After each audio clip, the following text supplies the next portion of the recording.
ഷമീം താഹ. ഇപ്പോൾ ഞാൻ brushing ടെക്നിക്കിൻ്റെ few ടിപ്സാണ് പറയാൻ ഉദ്ദേശിക്കുന്നത്. നമ്മൾ യൂട്യൂബ് തുറന്ന് നോക്കിയാൽ അറിയാം, ഇഷ്ടംപോലെ ടെക്നിക്സ് ഉണ്ട്. അതിൽ Bass method, modified Bass, Stillman technique, അങ്ങനെ പല ടെക്നിക്സ് ഉണ്ട്. ഓരോ ടെക്നിക്ക് വ്യത്യസ്ത കണ്ടീഷനിൽ വേണ്ടിയാണ്. അപ്പോൾ നമുക്ക് യൂണിവേഴ്സലായിട്ടുള്ള ഈ ഒരു രീതിയിലുള്ള ഒരു ടെക്നിക്കൊന്നും ഇല്ല. അപ്പോൾ എല്ലാവർക്കും അക്സെപ്റ്റഡ് ആയിട്ടുള്ള ഒരു സിമ്പിളായിട്ടുള്ള മെത്തേഡ് അപ്പോൾ ഞാൻ ഡെമോ ആയിട്ട് തരാൻ ഉദ്ദേശിക്കുന്നത്. അപ്പോൾ രണ്ടാമത്തെ കാര്യം നമ്മൾ സെലക്ഷൻ ഓഫ് ടൂത്ത് ബ്രഷാണ്.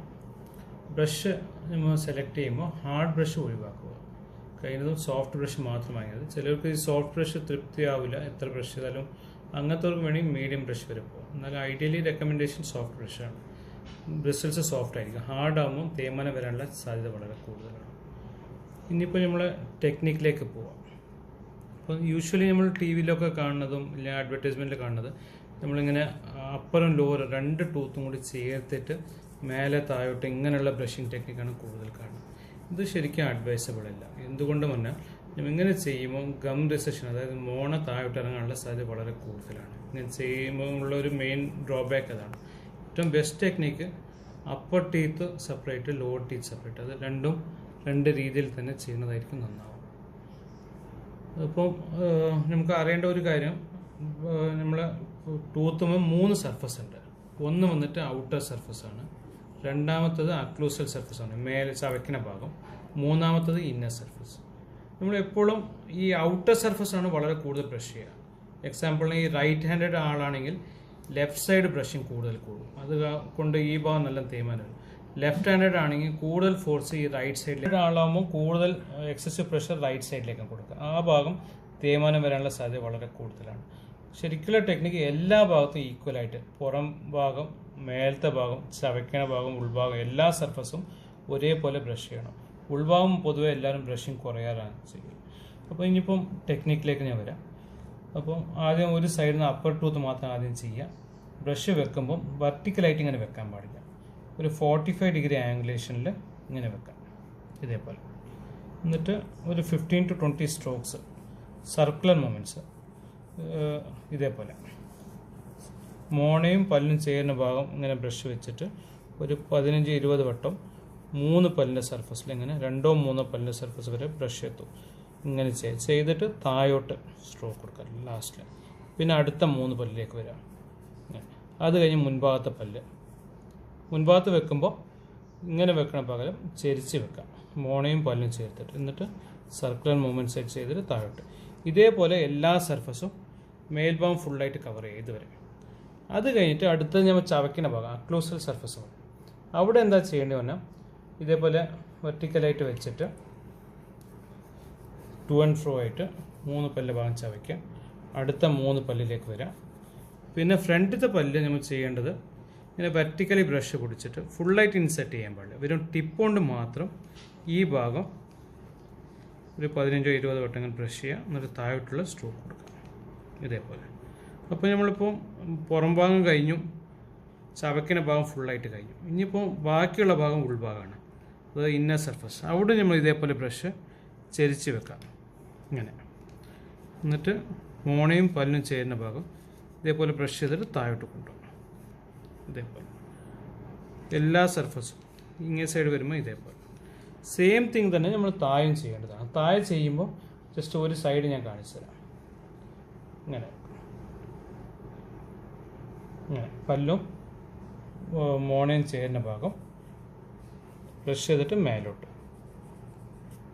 പിന്നെ താഴെ ചെയ്യുമ്പോൾ പ്രത്യേകം ശ്രദ്ധിക്കേണ്ട ഒരു കാര്യം, നമ്മളെ ഈ താഴത്തെ മുൻഭാഗത്തെ പല്ല് ഉൾഭാഗം, അവിടെയാണ് ഏറ്റവും കൂടുതൽ എല്ലാവർക്കും അഴുക്ക് വരുന്ന ഭാഗം. ആ ഭാഗം നമ്മൾ ചെയ്യേണ്ടത് നേരത്തെ പറഞ്ഞ പോലെ ബ്രഷ് വെർട്ടിക്കലായിട്ട് പൊടിച്ചിട്ട് ഇതേപോലെ ചെയ്യാം. പിന്നെ ഇത് കൂടാതെ ബ്രഷ് കൊണ്ട് തന്നെ നമ്മൾ ടങ്ക് നല്ലോണം ഒന്ന് ബ്രഷ് ചെയ്യണം നല്ലതാണ്. മുമ്പ് കാലത്തൊക്കെ നമ്മൾ ടങ് ക്ലീനർ ഉപയോഗിക്കുന്നുണ്ടായിരുന്നു. ഇപ്പം ടങ് ക്ലീനർ നിർബന്ധമല്ല, അറ്റ്ലീസ്റ്റ് ബ്രഷ് കൊണ്ട് തന്നെ നാവിൻ്റെ ഭാഗം, പിന്നെ ഈ അപ്പർ പാലറ്റ് മതി, ഈ അണ്ണാക്കിൻ്റെ ഈ ഭാഗത്തൊക്കെ ബ്രഷ് ചെയ്യുന്നത് നല്ലതാണ്. പോരാത്തതിന് കൈ കൊണ്ട് വിരലുകൊണ്ട് നമുക്ക് എപ്പോഴും ബ്രഷിങ് കഴിഞ്ഞതിന് ശേഷം ഒന്ന് മസാജ് ചെയ്യുന്നത് നല്ലതാണ്. ഡെയിലി മിനിമം 2 വട്ടമെങ്കിലും ബ്രഷ് ചെയ്യണം. ഐഡിയലി റെക്കമെൻഡേഷൻ എന്ന് പറഞ്ഞാൽ ഭക്ഷണം കഴിച്ചതിന് ശേഷമാണ് നമ്മൾ ബ്രഷ് ചെയ്യേണ്ടത്. പക്ഷെ നമ്മൾ അങ്ങനെ ശീലിച്ചതാണ്, രാവിലെ ആദ്യം ബ്രഷിങ് കഴിഞ്ഞിട്ടാണ് പിന്നെ രാത്രി മാത്രമേ ബ്രഷ് ചെയ്യാറുള്ളൂ. അങ്ങനെയല്ല, ശരിക്കും വേണ്ടത് 2 നേരം ഫുഡ് കഴിച്ചതിന് ശേഷമാണ് നമ്മൾ ബ്രഷ് ചെയ്യേണ്ടത്. പിന്നെ ചെയ്യേണ്ടത് എല്ലാ 3 മാസം കൂടുമ്പോൾ ബ്രഷ് മാറ്റണം. പൊതുവേ നമുക്ക് ബ്രഷ് മാറ്റാൻ ഭയങ്കര മടിയാണ്. 1-2 കൊല്ലം ഉപയോഗിച്ചാലും കളയാനുള്ള മടി വളരെയധികം ഉണ്ട്. കഴിഞ്ഞ 3 മന്ത്സ് കഴിഞ്ഞിട്ട് അത് ഒഴിവാക്കാം. Okay, thank you. നേരത്തെ നമ്മൾ വീഡിയോ കണ്ടു. ഇനിയിപ്പോൾ എന്താ ബ്രഷിംഗ് ടെക്നിക്കിൽ കുറച്ച് ഫ്യൂ ടിപ്സും കൂടി പറഞ്ഞു തരാം. ഫസ്റ്റ് നമ്മൾ പേസ്റ്റ് ഇത്രയും എടുക്കാൻ പാടില്ല. ഒരു പീനട്ട് സൈസ് മാത്രമേ പേസ്റ്റ് ഉപയോഗിക്കാൻ പാടുള്ളൂ. പിന്നെ എപ്പോഴും നല്ലത് ഫ്ലോറിഡേറ്റഡ് ടൂത്ത് പേസ്റ്റ്. പിന്നെ ഞാൻ പറഞ്ഞ പോലെ സോഫ്റ്റ് അല്ലെങ്കിൽ മീഡിയം ബ്രഷ്. സോഫ്റ്റ് ആണ് ideal. Brush for minimum 2 minutes 5 സൈഡിൽ 2 നേരം 2 മിനിറ്റ് മിനിമം ബ്രഷ് ചെയ്യണം. പിന്നെ എല്ലാ 3 മാസം കൂടുമ്പോൾ ബ്രഷ് മാറ്റും. നമ്മൾ സാധാരണ നമ്മുടെ ബ്രഷ് മിക്ക വീട്ടിലും കണ്ടുവരുന്ന ബ്രഷ് ഈ ലെവൽ ഒരു 1.5-2 കൊല്ലോളം നമ്മളിത് ഉപയോഗിക്കും. കളയാൻ ഭയങ്കര മടിയാണ്. അത് പാടില്ല. എല്ലാ 3 മാസം കൊണ്ട് മാറ്റണം. ഏകദേശം അങ്ങനെ ഫ്ലെയറായി വരുമ്പോൾ ഈ സ്റ്റൈലിൽ തന്നെ മാറ്റിയെടുക്കണം. പിന്നെ ഞാൻ നേരത്തെ പറഞ്ഞില്ല 45 ഡിഗ്രി ആംഗുലേഷൻ. ഇതാണ് കറക്റ്റ് ടെക്നിക്ക്. അതായത് മോണയും പല്ലും ചേരുന്ന ഭാഗം ചെരിച്ച് വെക്കാം. എന്നിട്ട് ഗംസിൻ്റെ ഭാഗം ബ്രഷ് എത്തണം, പല്ലിൻ്റെ സർഫസ്. പിന്നെ ഇത് വേറെ ഓരോ പൊസിഷനിൽ ഞാൻ പറഞ്ഞ പോലെ ഇന്നർ സർഫസ്, മേൽഭാഗം, സൈഡ്, ഫ്രണ്ട് എല്ലാ പൊസിഷനിലുള്ള ഇതാണ്. ഇതിപ്പോൾ ഔട്ട്സൈഡ് സർഫസാണ്. മേലിന് താഴോട്ട് സ്ട്രോക്ക് ചെയ്യാൻ പറ്റില്ല. സർക്കുലർ മോഷനും പിന്നെ ബ്രഷിൻ്റെ പൊസിഷൻ താഴോട്ട് കൊണ്ടുവരണം. അതേപോലെ ഇത് ഇന്നർ സർഫസാണ്. പിന്നെ കൂടുതൽ ബ്രഷ് ചെയ്താൽ വരുന്ന ഒരു പ്രശ്നമാണ് അബ്രേഷൻ പറയും, ടൂത്ത് ബ്രഷ് അബ്രേഷൻ. ഈ സൈഡ് ആരോ മാർക്ക് കണ്ട സ്ഥലം നിങ്ങൾ കാണാം. അവിടെ എക്സസീവ് ബ്രഷിങ് കാരണം ശരിക്കും ആ ഭാഗം ഈ എനാമിൽ തേഞ്ഞതാണ്, പുളിപ്പും വേദനയൊക്കെ വരും. ആ സ്റ്റേജ് എത്തിക്കഴിഞ്ഞാൽ പിന്നെ ഫില്ലിംഗ് ഒക്കെ ചെയ്യേണ്ടി വരും. കഴിയുന്നതും എക്സസീവ് ബ്രഷിങ് ഒഴിവാക്കാം. റിഗറസ് ആയിട്ട് ബ്രഷ് ചെയ്യാൻ പാടില്ല. ഇതിലും കാണാം മേലത്തെ ഗംസിൻ്റെ ഭാഗം ഫുള്ള് ഇറങ്ങിയിട്ടുണ്ട്. പിന്നെ നമ്മൾ നോർമൽ ബ്രഷ് കൂടാതെ പവർഡ് ടൂത്ത് ബ്രഷ് ഉണ്ട്. ഇത് ബാറ്ററി ഓപ്പറേറ്റഡ് ടൂത്ത് ബ്രഷാണ്. ഇത് എൽഡർലി പേഷ്യൻസിന് വളരെ യൂസ്ഫുൾ ആണ്. അത് കൂടാതെ ഈ സ്പെഷ്യൽ ചൈൽഡ് അവർക്ക് ഈ മോട്ടോർ സ്കില്ല് വളരെ കുറവായിരിക്കും. അവർക്ക് പ്രോപ്പർ ബ്രഷിങ് മെയിൻറ്റെയിൻ ചെയ്യാൻ പ്രയാസം. ഇതാകുമ്പോൾ മോട്ടറൈസ് ആയതുകൊണ്ട് ജസ്റ്റ് ബട്ടൺ ഓൺ ആക്കിയാൽ മതി. സെൽഫായിട്ട് തന്നെ സർക്കുലർ മൂവ്മെൻറ്റ്സിൽ ബ്രഷ് ചെയ്യും. പ്ലാക്ക് ഡെപ്പോസിഷനൊന്നും വളരെ കുറവായിരിക്കും. ഇത് മോട്ടറൈസ്ഡ് ബ്രഷാണ്. പിന്നെ നമുക്ക് വരുന്നത് ഒരു ഇൻറ്റർഡെൻ്റൽ ടൂത്ത് ബ്രഷ് എന്ന് പറയും. അതായത് നമ്മൾ നോർമൽ ടൂത്ത് ബ്രഷ് കൊണ്ട് എത്ര ബ്രഷ് ചെയ്താലും പല്ല് ഇടയിലൊന്നും വൃത്തിയാവില്ല. പിന്നെ ചിലവർക്ക് പല്ലിടയിൽ സ്പേസ് ഉള്ള ആൾക്കാരായിരിക്കും.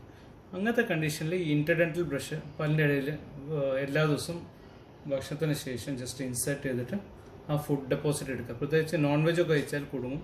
അങ്ങനത്തെ കണ്ടീഷനിൽ ഇത് വളരെ എഫക്റ്റീവാണ്. ഇൻറ്റർഡെൻ്റൽ ടൂത്ത് ബ്രഷ് മാർക്കറ്റിൽ അവൈലബിൾ ആണ്. ഇത് ഇൻറ്റർഡെൻ്റൽ ബ്രഷിൻ്റെ വേറൊരു രീതിയാണ്. ക്ലിപ്പിട്ട ആൾക്കാർക്ക് വളരെ യൂസ്ഫുൾ ആണ്. ക്ലിപ്പിനായിട്ടുള്ള ഓർത്തോഡോണ്ടിക് ബ്രഷ് ഉള്ളതാണ്. എന്നാലും പല്ലിൻ്റെ ഇടയിലൊന്നും വൃത്തിയാവില്ല. ഈ ഇൻറ്റർഡെൻ്റൽ ബ്രഷ് വെച്ചിട്ട് പല്ലിൻ്റെ ഇടയിൽ ക്ലീൻ ചെയ്താൽ നന്നാവും. ഇതാണ് ബ്രഷ് ചെയ്യേണ്ട രീതി. പിന്നെ ഇത് ഇൻറ്റർഡെൻ്റൽ ഫ്ലോസ് ആണ്.